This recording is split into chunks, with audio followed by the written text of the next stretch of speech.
Do you know what are the top 10 programming languages of 2021 or top 5 languages to learn in 2021?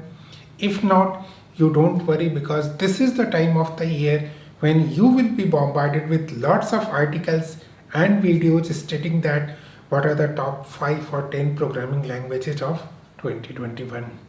Now, I am creating this video not to tell you what are the top 5 or 10 languages of 2021, but to tell you that I don't believe in this and I don't believe that in a general way we can configure any language as top 1 to 5 or 1 to 10.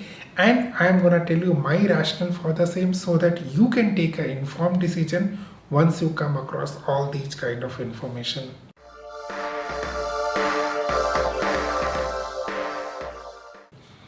Namaste everyone, a very warm welcome to my channel and to this video where I am gonna tell you why I don't believe in these top 5 or top 10 programming languages of the day. Now before I go ahead and tell you about this, let me tell you about myself. Around a couple of years back, when my YouTube channel was new, or maybe around 3 years back, so at that point of time I was scouting for topics which people would like to know along with day-to-day coding. So I came across topic of top 5 languages of that particular year, and it was a very hot topic and videos on these topics used to get lots of views.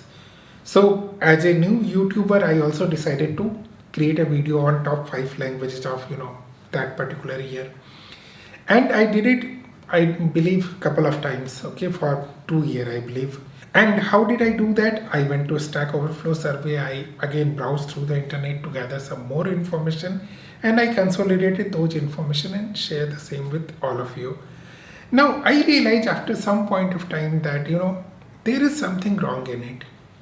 What am I doing? How can I say that this language is number 1, number 2, or whatever number you can assign to a language?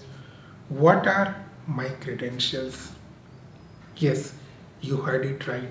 I was seriously questioning my own credentials to say that one language is top and one language is not so top. Now, second thing, I also realized that there is no way you can consider a top 1 or 2 languages in software development or programming, because it all depends upon what you want to do, where your code is gonna run. Is your code gonna run on a mobile phone, laptop, or a server in data center, or in a desktop, or you are writing a front end, or you are writing a microservice, you are writing a back end, you are deploying your things in the cloud, or in a data center server. Each of these things has its own domain, its own ecosystem.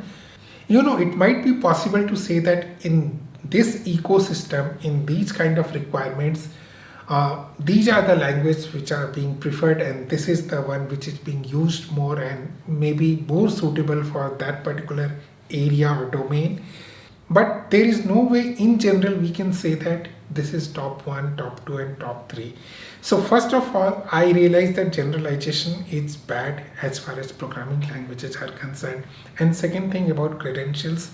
Now I do believe that things like Stack Overflow developer survey, or some of the well-known things like ThoughtWorks, Technology Radar, where people have well-oiled machinery to talk about these things, and they did something like Stack Overflow gave a survey out, asked respondents to fill on that. Now I do believe that these things gives an indication. The Stack Overflow survey, for example, gives an indication, but let me tell you one thing. In the last Stack Overflow survey of 2020, there were, if my memory serves right, 65,000 people responded to that survey. Do we know that how many software developers are there in the world today? Approximately 27 million, give or take. Now, I do believe that the Stack Overflow survey may give some indication, but the amount of people responded to that are extremely limited as compared to total number of software developers in the world. And the top 5 or whatever top 5 things you are seeing in those surveys, there are many companies where none of the top 5 is being used as a primary thing. Okay, and that's the precise reason around a couple of years back I decided that I have no credential to create a video saying that this is top 1 language, top 2 language, and top 5 or 10 languages of this particular year. Now, I'm not saying that when you come across these kind of information, you discard those information. What I'm trying to say is that take all these information with a pinch of a salt, and you need to do your own research.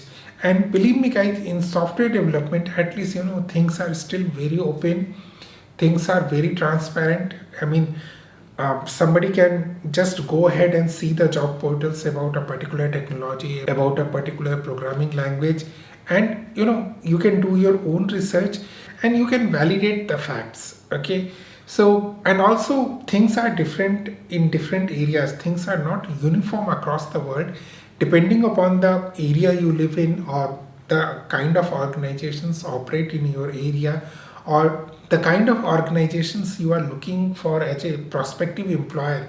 Things will change, things may change. So you need to take all these information with a pinch of a salt, and just because someone is saying that this is top 1 language or 2 language, and go ahead and just blindly start working on those languages without worrying about the ecosystem in which those languages are most applicable to.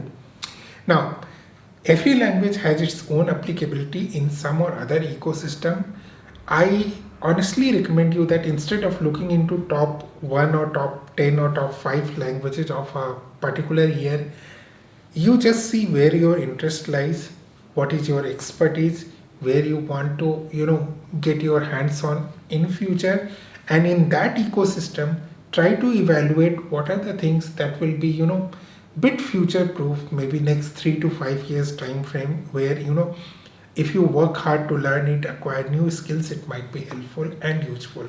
Now, when it comes to programming, let me tell you one more thing. As I have said it multiple times, programming alone will not be sufficient in near future. In the near future, you need to know about ecosystem also. You cannot just go ahead and say, I know this programming, I do not know about ecosystem. You just tell me where to do the code, I'll go ahead and do the code without understanding about the complete picture.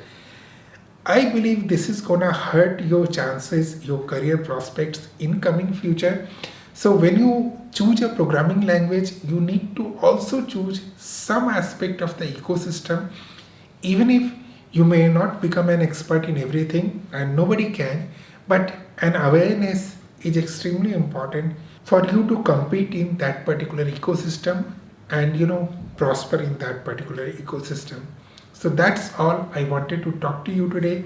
Thanks a lot, people. Thanks for watching. We will meet again. Until the next time we meet, good day, goodbye. You take care.